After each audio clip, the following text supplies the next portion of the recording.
Okay, good morning, folks, and welcome to another segment of the Cold Hard Truth. I am your host, Sandy Hill. Thank you guys so much for joining me on the morning edition, Rise and Shine. I went to bed so late last night. I've got my eye drops in my hand because my eyes are just super, super dry and super irritated this morning. Ugh. One thing that we can't really cut back on, unfortunately, without penalties, is sleep. Because eventually it catches up with you, trust me. So good morning, rise and shine. It is Monday morning, March the 23rd. I'm so glad that all of you are logged in to join me here this morning. Let's do a couple shout outs. I see tons of you on Facebook and quite a few of you joining in on Instagram as well. So we Caribbean people, and of course we remember our manners. Uh-oh. Looks like Facebook people cannot hear me. Oh boy. Let me just see what's going on here. I don't know why Facebook is always a little quirky with the sound, with the audio. There we go. I think that's going to fix that issue. Okay. Just trying to have a quick check here. Good morning. Can you guys hear me in Facebook world? Buenos dias. No sound, no volume. We beg for you for read the comments. All right, hold on one second, Facebook folks. Let me just refresh.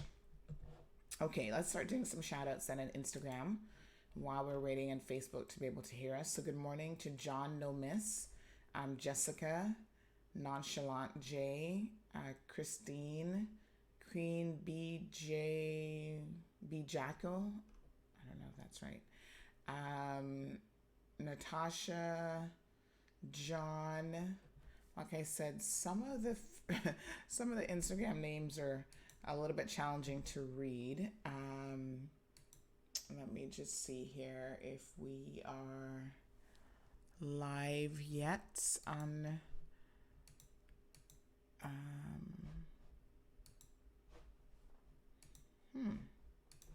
what's going on with my Facebook stream this morning. Let's try that again. There we go. Okay, Facebook. I can hear that. Can you guys now hear me? Audio, no video. Okay, there we go. All right, I think we're good now. Little technical difficulty. Sam Bennett said to try some sign language. I don't know. All right, so volume is okay. Good morning, good morning, good morning. So let's back it up. Tons of people logged into Facebook this morning, so let's just start over. Like I was just saying, we're Caribbean people. We have been taught to have manners. So we need to... One second. Right, okay. So we need to certainly remember our manners. So let me back it up. Irvelyn, good morning to you, darling. Cece, good morning. Carmelie is live with us. Good morning. Trilby, good morning. I haven't seen Trilby on here in a little minute. Tasha, we have Jasara, good morning. Noel. Jackie has tuned in. Thank you so much, Jackie. Atlas is here for it. Miss Sandy, we beg you for read the comments. I don't know what that means in terms of what is coming. Samantha, thank you for joining in. We've got Melita, who is here for it as usual. Thank you for the support, Melita. Greg, good morning, Greg. Juanita, Miss Anne, good morning, one and all. Miss Corrine is here. Harla, a few people that I haven't seen in a while are tuned in this morning. Trisha, who's always here. Miss Rose, thank you guys so much for tuning in. Gail is here for it. Vicky, thank you, Vicky. You guys are wonderful for getting up this early.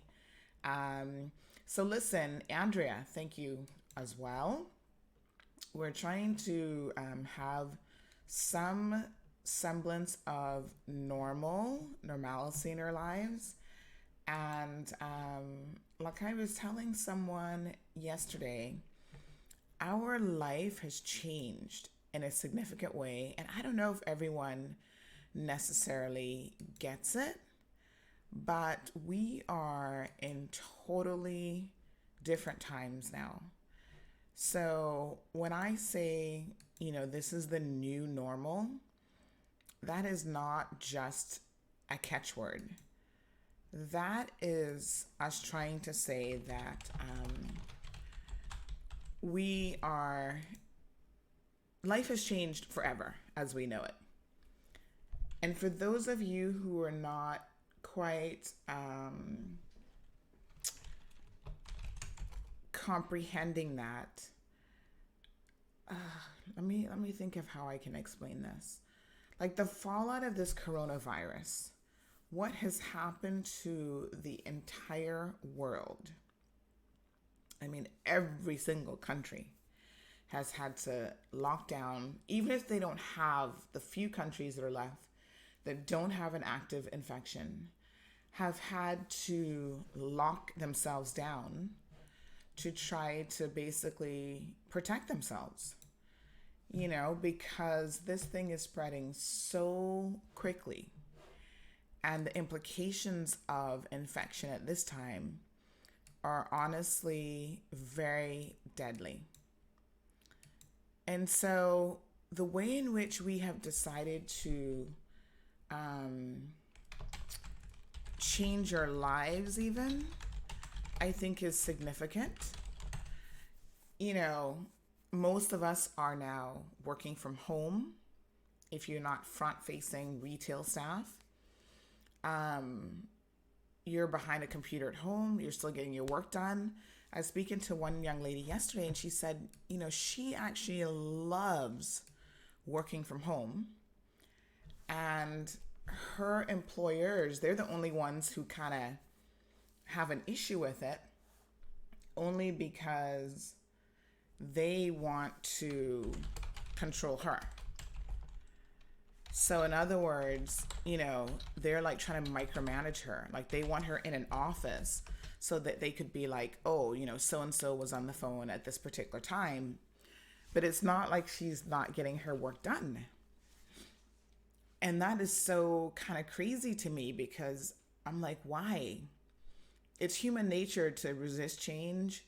But I think the situation with this virus is forcing us to change in so many ways. Our habits are changing. Our just pattern of behavior is having to change. And, that means that the way that we were industries, the way that we were doing things before are totally different. And the irony of it is, to be honest, I think that the productivity levels will remain relatively the same. And people are going to learn that we probably don't need that office structure that we have been accustomed to, just like getting on the hamster wheel and going out there and doing. And that's kind of interesting because let's talk about the real life implications. So good morning, Brown Lash 789, who's tuned in. Sammy on Instagram. Tom has joined us. So here's the thing, right? If we no longer have to get up in the morning, all of us, and go to work, like an office, in order to work, if we can work from home, if we can do all of those things, why not do it? Cutting back on the traffic. Yes, there's some of us who still have kids, and we're going to have to get up and go with those kids to school. But for the rest of us, can we not continue this kind of flexibility? We see people working in shifts all of a sudden. When these businesses previously said, well, we can't have you working shifts, everybody has to be here 8:30 to 5. Well, evidently not everyone has to be here or be at your offices 8:30 to 5. We've got banks that now have adjusted hours today. I think they're closing at 1 or 1:30. So if you got any banking to do, make sure you get to the bank early. So, it has changed to the point where, for example, in Italy, of course, Italy is the hardest hit. Over the weekend on Saturday morning, woke up to the news that Italy had the worst night, the worst 24-hour period, and they had almost 800 people that died in the space of 24 hours. That those numbers are astronomical for any country in the world. And so it's like it's hard to comprehend what that means. And I want to talk about for us why those of you who have been ignoring the quarantine are putting so many people's lives at risk that, it's very, very disturbing to say the least. And we're going to talk about some of you because we're going to start outing you guys in a serious way. So the positives that have come out of this have been a lot of environmental changes. So, for example, in Italy, for like the first time, their rivers in many, many years, their rivers are crystal clear. You can actually see the fish in the river. Because before, the water was so murky and so disgusting that you couldn't see what was at the bottom. Not even the bottom, you just couldn't see what was in the water. In China, air pollution has improved so significantly that they've shown a before and after map, and it's like night and day. In Cayman, I'm understanding that the water, like the few people that have gone out in the water, have said this is the clearest that they have seen our dive spots and our waters in years, because the constant boat trips every single day out at these locations are having a detrimental effect on the water. It's kicking up all that sediment and muck and whatever. And despite the fact that we think we have crystal clear waters, apparently right now they're more crystal and they're more clear than they have been in a really long time. And I think that this is amazing for the environment. And I also think that we should try to see how we can keep some elements of what we are gaining from this, because not everything has been a negative. So Tasha says the traffic has been so much better. And, working from home is certainly a contributing factor. Corrine is just reminding us about the banking hours being from 9 a.m. until 1. And they've set aside 9 to 10 for seniors. So if you're a senior citizen, we would invite you to go to the bank from 9 to 10. Everybody else, please try to stay away. Someone on Instagram, Glow Bulin, says, I love working from home. If I have to stay home forever, I'm not complaining. Just opening back up a bar.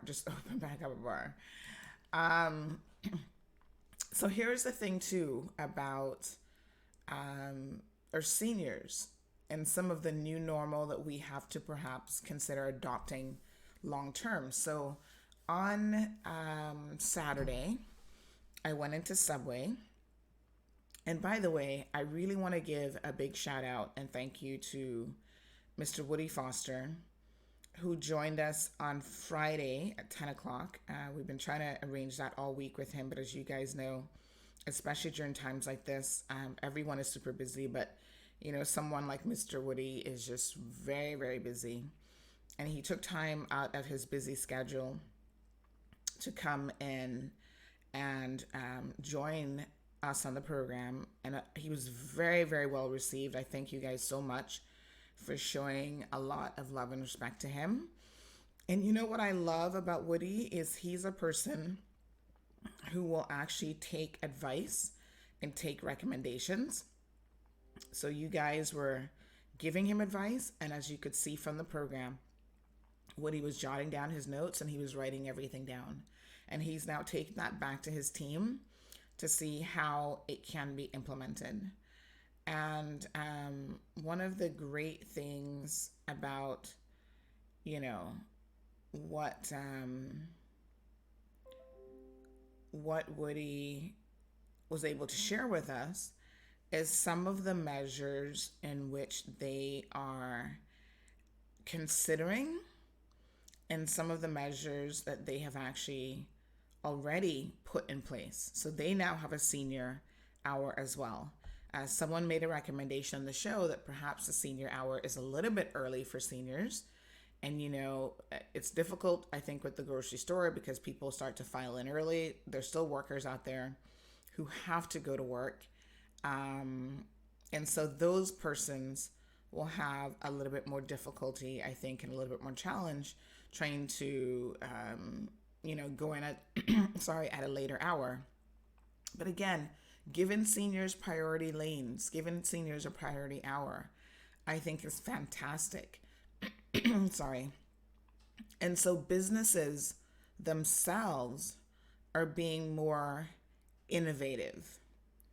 Businesses themselves are thinking, in non-traditional ways about how they can make adjustments to their business model in order to accommodate special categories of people, such as our seniors or elderly or even sick people. Because remember, the one thing with this COVID-19 is anyone who is ill, anyone who is sick, is a lot more at risk.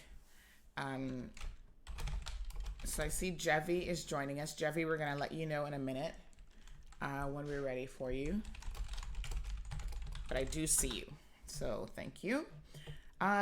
So listen, some of the things that we're going to, have to get ready for here in terms of our new normal is the fact that, for example, our social distancing. And a lot of us may not be used to this concept. This may be more challenging for some of us than others. But what that means is we cannot now just be all on top of each other without social and medical implications. So a lot of persons have recognized the importance of social distancing. That's one of the key ways in which the countries that have been successful at keeping this at bay have been able to